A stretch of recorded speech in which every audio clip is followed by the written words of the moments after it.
Hello, Realtors, and welcome to the SCR Update. This is episode number 363, and as always, we're your go-to source for what's happening in the world of real estate and how it impacts your business. I'm your host, Nick Kremydas, CEO of South Carolina Realtors, and today I'm joined by a very special guest. He should be no stranger to you. He is Realtor member of the Hilton Head Area Association of Realtors and was recently elected as the Real Estate Commissioner representing Congressional District number 1. Daniel, welcome and congratulations on your recent election to the South Carolina Real Estate Commission. So to start, could you tell our members a little bit about your journey into real estate? What initially drew you to the industry? Yeah, well, Nick, thank you so much for having me. I'm very excited to be here. Got a lot to share, and I do hope it's interesting. My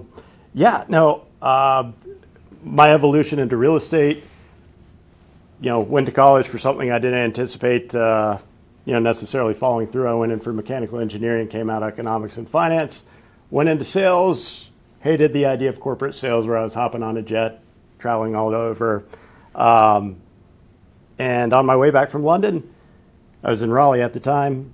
It was like, you know what? I need more variety in my job. I want more of an entrepreneurial environment, and I love Charleston. And so I reached out to some contacts when I landed. I quit my job, and one of the contacts was a top producer. I was able to join his team in 2005. He invited me down to shadow him for a week, and told me all the reasons why Hilton Head would be a better long-term decision for me than Charleston. Oh, really? It was actually, I learned a lot of what to do in the business, but there were some fringe things. It was a year-and-a-half relationship, but nonetheless, one of the best pieces of advice was, if you're anchoring your career here, here's the number of realtors in our market, here's the age differential, and here's what the future could look like for you. And besides Charleston, if you were to go there, it runs for 2 hours. You're driving across town, running all over, hard to kind of specialize. Great piece of advice. This particular realtor also really wanted me there because I was preparing his race cars through the week and then towing them throughout the Southeast on the weekend. We won the championship. He didn't have any failures, and so it worked out. And I learned about real estate. In any case. So in addition to real estate, you've got a little bit of oil in your blood too, right? Oh, yeah. Yeah. That was, that's why I went in for mechanical engineering. Gotcha. At NC State. And ultimately, just the curriculum and it wasn't what I had grown up experiencing with the race cars. Interesting. We're gonna have a little more. We're gonna have a little more fun talking about cars a little bit later in the program. But are you from the Charleston, Hilton Head area originally? No, born and raised outside of Charlotte, North Carolina. Gotcha. Gastonia, okay. Small town. If you know it, don't go with the reputation.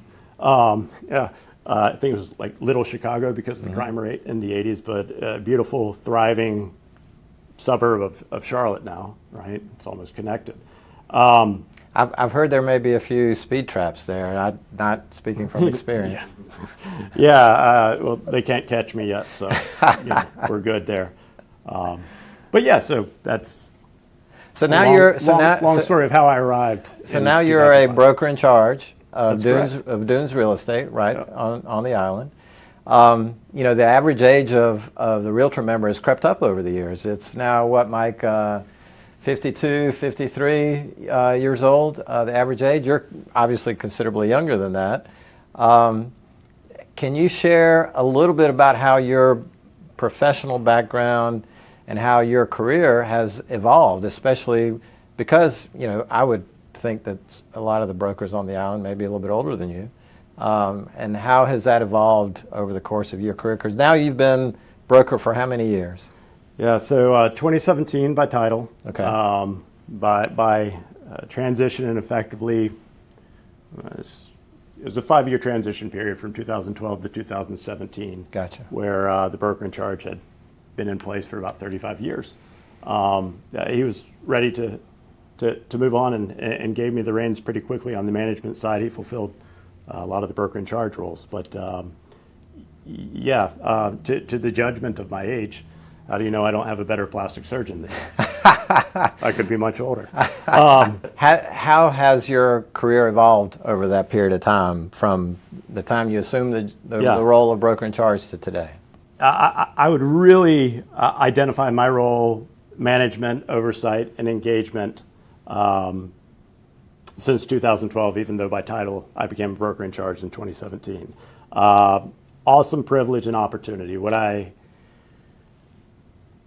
was operating, I was producing as an individual agent on a team brokerage model. And this opportunity came about. And why it came about is because the broker in charge that was there previously recognized that I got more kicks out of helping other people be successful than maybe I did myself. Showing people how to do different things, from, whether it's website, their presence online, to adding things to their signature, or how to find and retrieve information and be more effective with their clients. So it was an easy decision. Right? And not to embarrass you, but that's the sign of a great leader, is one who provides for the environment for your team to grow, and to grow beyond what you originally hired them for, right? Well, so far I'd say yes. Yes. It stays true to this day. And 2012 is kind of about the time my leadership journey began in the Realtors Association.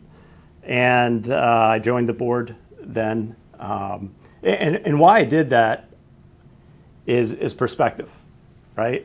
And why I've, all the steps and many influences along the way, many of whom and you've been one of them, is, trust me, on Hilton Head and Bluffton, I could stay in my shell, in my bubble, and have a good career. But what, in terms of value, do I bring to my agents if I just know our market, right? If I'm not focused outside, trends in the business, different things that are happening.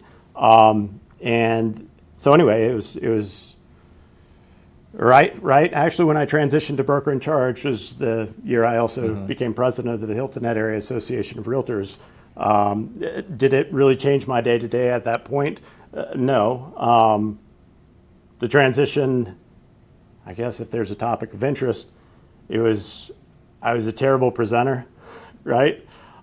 Leadership also, in speaking in front of groups, is a great way to hone your skills. Absolutely, right? But inherently, in my involvement and in the association and the people I've surrounded myself with, managing, becoming more knowledgeable, being there for my agents, keeping them at the forefront of the industry, and making sure all of our clients have an exceptional experience and the right experience. It's fed through leadership, fed through engagement, and fed through the association, now fed through the commission. That's awesome. Realtors, one thing that I would take away from Daniel's last comments is the point about perspective. And oftentimes, we're reaching out to members saying, hey, get involved with your local association, get involved with SCR or even the National Association. And oftentimes you get a little pushback, saying, well, why? I don't have time to do that. I'm busy taking care of business and taking care of my family and issues. But yes, you can be a successful realtor and never engage with the association. But your level of success can be amplified by going outside of your bubble and gaining that broader perspective. It's hard to grow your business. It's hard to grow your marketing and your brand without exposure to what's going on in the marketplace overall, not just in your community, but statewide and regionally and nationally. And that involvement with your association at the local, state, or national level helps you succeed at a broader level. So I appreciate you mentioning that, Daniel. Well, one thing that I do want to share, and I work closely with our agents. We have a very productive firm, all wonderful. But it's amazing how efficient, productive, and effective you are when you have more things on your schedule. When you have fewer things, like when the market slows down, you find yourself falling off of things like just getting a newsletter out, right? Or making phone calls to your client because time drags. So my experience has always been the more things I'm involved in, the more efficient and effective I am in my work life and my family life. Gotcha. Who's your favorite agent? No, I'm not going to put you on the spot. Let me look in the mirror and find out. So, Daniel, you've talked a little bit about your team and your responsibilities there as the broker in charge. What are some? I know as a commissioner, you kind of part of your job is to enforce this, but what are some of the key challenges that you've faced over the last few years as a broker in charge? That's an excellent question. Obviously, anyone watching this is no stranger to the recent NAR settlement, to the changes in the evolution of our forms, to the engagement with our clients, and how we learn, are trained, adopt new processes, and present. I'd say the biggest challenge, though, has been how our practitioners are choosing to receive their information or not receiving the information at all. And it's leading to challenging client engagements and some of the friction that happens when a market slows down, when inventory is tighter. Are you talking about like a difference between a phone call versus a text, or is it deeper than that? It's deeper than that. It's an absence of responsiveness. It's an absence of engagement. It's perhaps a belief by others that once a property is under contract, my job's over, right? And so it's I'd say the majority of our challenges are often the collaboration. So Daniel, you've talked a little bit about your team and the ethical standards that you maintain in your office. How do you ensure that your team provides that excellent service to clients and with the other realtors that they have to work with? Yeah. Well, I want to be clear on one thing when you say on my team, on our brokerage. Right? That's what I meant. You're not in a team brokerage operation. I am fortunate to be in a managing broker in charge role, which is super helpful. We have about 50 licensees, and it's an easier position. You know, my agents value my involvement in a transaction, right? Reaching out to another broker in charge, being able to speak with their clients without conflict. And there's varying models, and you know, you can have competing brokers in charge, and those relationships that can exist equally as well. It's just the function of whether the agents choose to, engage their broker in charge, right? When there's challenging situations. And having that broker-to-broker relationship, keeping lines of communication open, tends to solve most of the problems that can pop up, right? Yes, the absolute majority of the time. And it's also a willingness of others in the industry to see things a different way, right? That all models are possible, that there's not one right or wrong, and you know, in any moment of navigating something for the consumer, your biases should never get in the way. I know you're very aware and very in tune with the legal and legislative landscape. You're kind of a political junkie like I am, or at least have a strong interest in it. Yes. How do you keep your agents informed of what's happening in the industry? Well, you had asked me a question about influences in my career, and I've had many. Don't want to not recognize somebody, but Cindy Creamer, who was served as president of SCR in 2020. Also bent my arm to become president in 2017. Has been quite an influence. And she established that I want you on my executive committee, but here's the path you need to take. And in 2019, I believe it's 2019, I was co-chair of the, legal and ethical co-chair. Through that process involvement, I decided I wanted to stay informed and educated. It was valuable to my agents, knowing kind of what was coming, being at the forefront of the decisions, the feeder of education I've always wanted to learn, right? And I just crave being of value to other people. And so as the litigation was becoming more popular through COVID, I chose to get involved in the forms committee. Actually, prior to becoming commissioner, I was co-chair. I'm not sure popular is the word I would use, but it certainly became more prominent during that time. Yes, prominent. Yes, good word choice.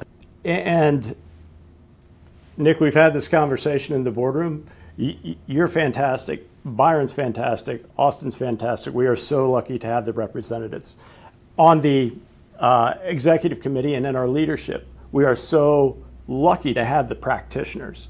And it is an awesome, it's a dynamic marriage, right? Mm-hmm. When the parties get together and identify what's important, recognizing the industry from the practitioners to the clients, and evolving in an imperfect world, the perfect harmony in a form. And again, nothing's perfect. Nothing's going to check every box, but it's going to check as many as we possibly can.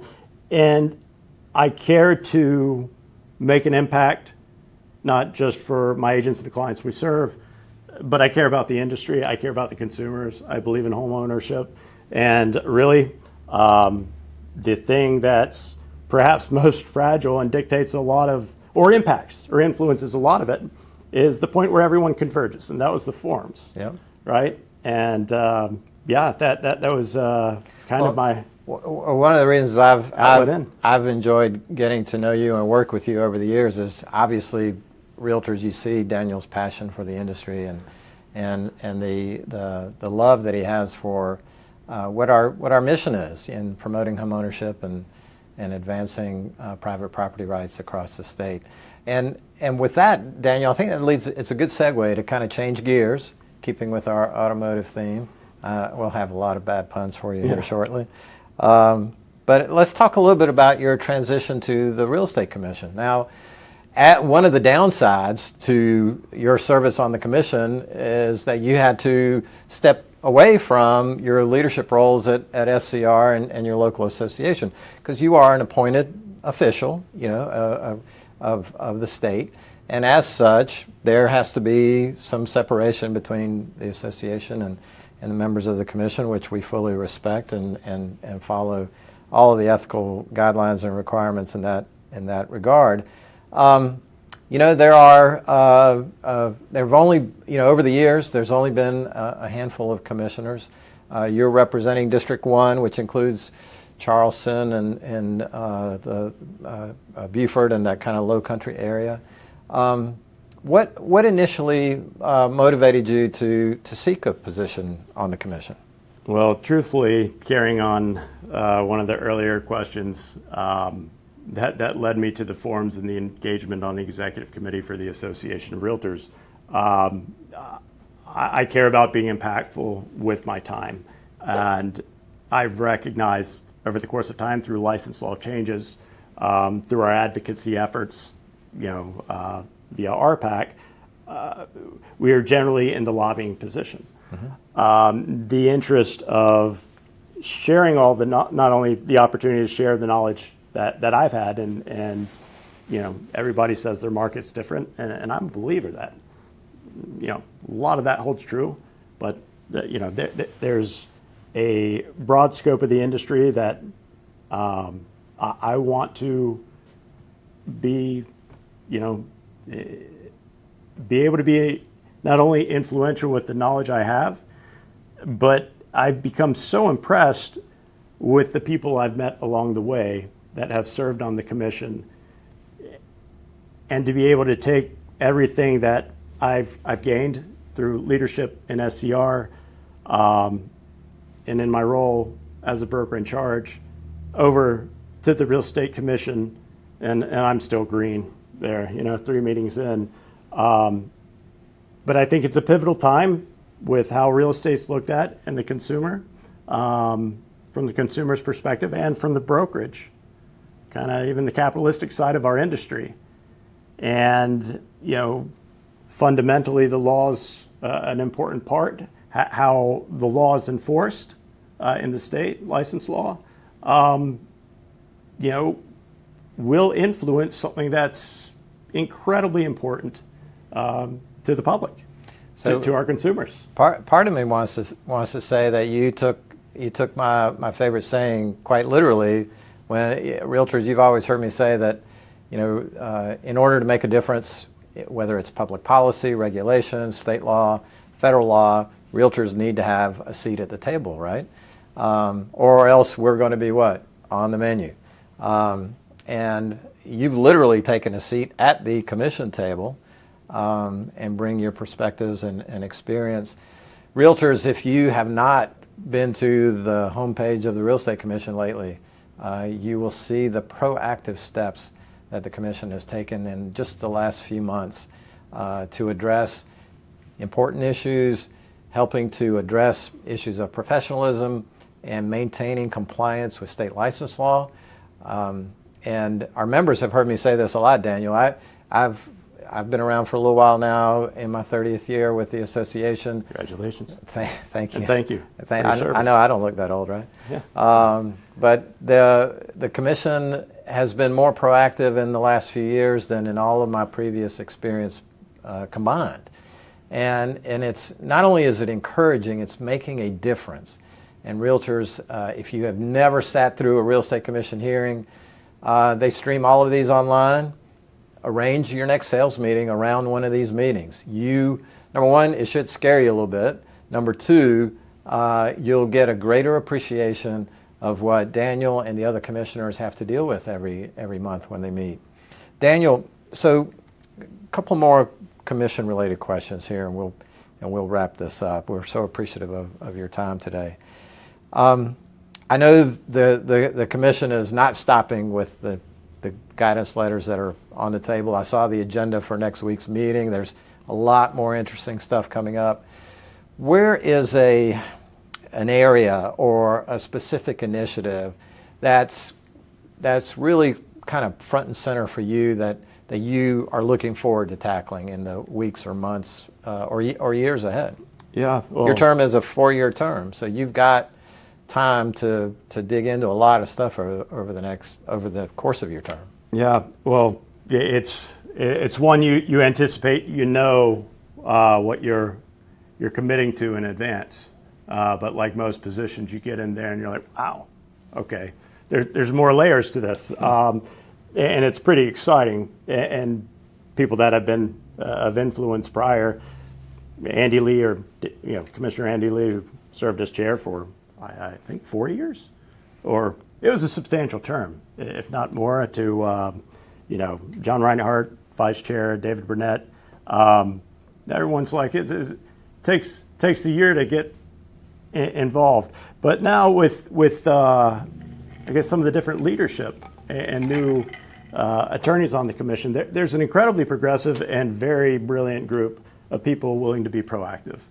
I love education, informing more people, being a part of some of these memos or guidelines that are going out. As a practitioner, you read the law, and then there's the gray area, and you don't know all the case law from the commission, but there's some things that are practices that are not so much in the gray area that are very clear, and so it's nice to put some of that out there, but not just here's what you shouldn't do, here's why, right? Protection of the consumers, going back to the question, we serve an important role in the consumer's life. But we being realtors. Yeah. Yeah. Or on the commission, real estate licensees. Real estate licensees. And we impact or can dictate ultimately how seriously we are perceived by how we respect not only the parameters of our real estate law as we practice, but how we engage with one another. And when you have the evolution of technology and social media, the agents that are engaging, identifying with other people's property, we've had you can see it on any of the recordings. There's this statement that I've heard twice now on the commission, because I had to go out and get my content, right? Well, what's happening there is you have all these consumers, and their living rooms are becoming the advertising space for another realtor who was never given the privilege of being the sole spokesperson for their property. Right. And so, it's an opportunity. I'm excited for the position on education, the determination to align, of course, any of the disciplines of application of the law and or the outcomes of any hearing, in alignment with the structure of a brokerage, right? The broker in charge, right? Their responsibilities, their oversight, and so to your question. That was a long answer. There's a lot of stuff. But there's a lot of stuff on the table, Yeah. a lot of stuff on the plate that we need to address to continue to improve the experience for the consumer. And, nobody likes government rules, government regulation, right? They always have a bad rap. But what do we like as those in the regulated profession? We like certainty. We like to have an understanding of how the rule is going to be interpreted, how it's going to be carried out, so that you can carry on your business in a way that you don't have to worry about the investigator coming in and hitting you up with a fine over a violation. And that's one of the beauties of our advocacy realtors, is that we have these relationships not only with the Real Estate Commission, with DNR, with DHEC, whatever DHEC's called now, DES, and all these other regulatory bodies that impact consumers, property rights, and your business. Obviously, consumer protection is kind of the mission, right? The mission for the commission. From a industry, and this is going to be kind of a magic 8-ball question, right? So, realtors, don't write any of this down, because this is going to be kind of speculation, but we've had a challenging 18, 24 months, if you include COVID, where the last 5 years have been a lot of uncertainty, right? Home prices have appreciated by 60+% in the state. We've got an affordability crisis. We've had the lawsuits and the settlement changes and new forms and business practices. And what's next? That's what everybody keeps asking. What is next? What do you see as a major challenge facing the industry in the years ahead? Well, I think I don't know if we're allowed to drip large corporate names, but maybe BlackRock was the first group to apply the model of just acquiring housing, removing it from the inventory, putting renters in place. Then you have a corporate oversight model for property management that's maybe remote or not in the state.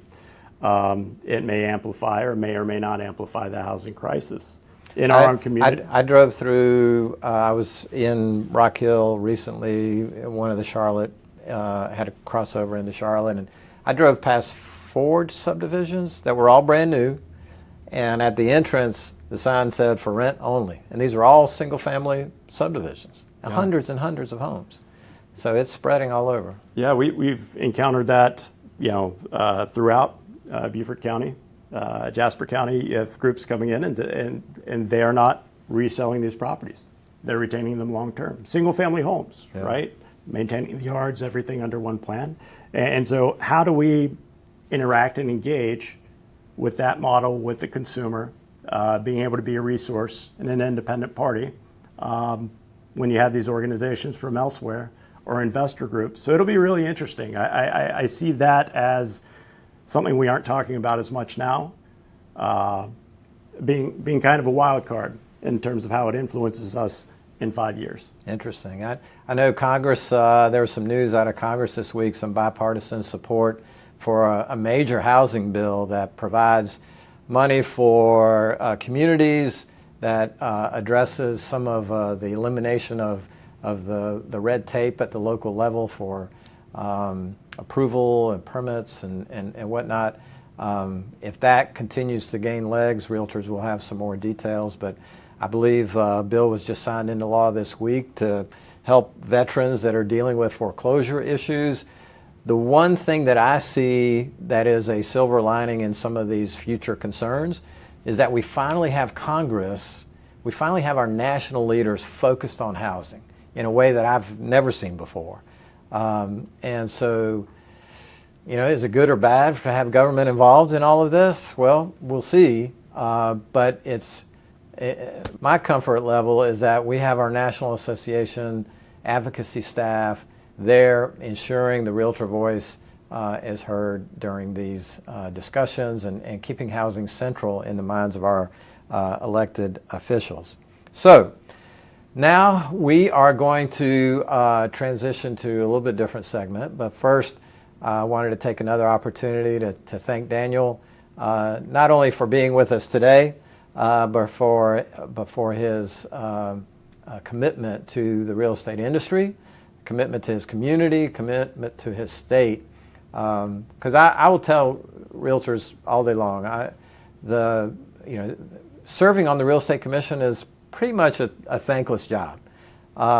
You're having to hear disciplinary hearings, application hearings, and oftentimes you're dealing with the worst of our industry.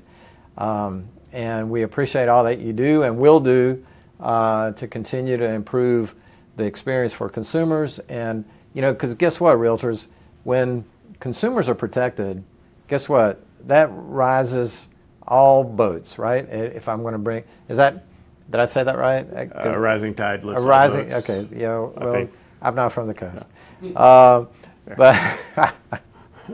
that's the right way to say it. And you improve the experience on one end, Realtors, our profession is improved at the same time. And I'm very thankful. Daniel, thank you for being with us. Nick, thank you so much, and thank you for all you do. No, that's awesome. It's a great partnership. Thank you. Yeah. Realtors, that's a wrap. Thank you for joining us for another weekly update. Again, thank you to Daniel Moskowitz, Real Estate Commissioner, and Hilton Head, Realtor. Thank you for being with us. It's still, are we in the dog days of summer, Mike? Is that what this is called? No offense to any dogs out there, but it is still steamy and hot. Realtors, I know you're out doing your work with your clients. Stay hydrated, stay cool, stay safe, and we'll be back in touch again real soon. Take care.